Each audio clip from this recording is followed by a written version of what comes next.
if x is equal to 5 is a root of equation kx square minus 14x minus 5 is equal to 0, then find the value of k by completing the following activity.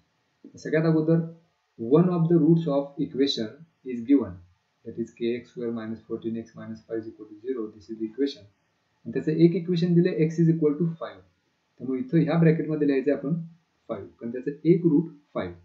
त्याचं एक route 5 याचा अर्थ ह्या इक्वेशनमध्ये x ची value आपण 5 ठेवू शकतो. मग आता पुढचं त्याच्यावरून स्टेप अशी आहे, हे जे इक्वेशन आपल्याला दिले kx square minus 14x minus 5 is equal to 0, त्याच्यामध्ये x च्या ठिकाणी 5 आपल्याला ठेवायचं. So k into x square आहे, मग x ची व्हॅल्यू आपल्याला 5 ठेवायची आहे, तर इथं 5 घेऊया आपण, 5 स्क्वेअर मायनस 14 इंटू एक्स, च्या ठिकाणी 5 ठेवायचं आहे, so 14 into 5 minus 5 is equal to 0. आता 5 स्क्वेअर 25 आणि 25 इंटू के 25k, हे इथं डिरेक्टली लिहिलं आहे. त्यानंतर 14 into 5 minus 70 minus 5 as it is.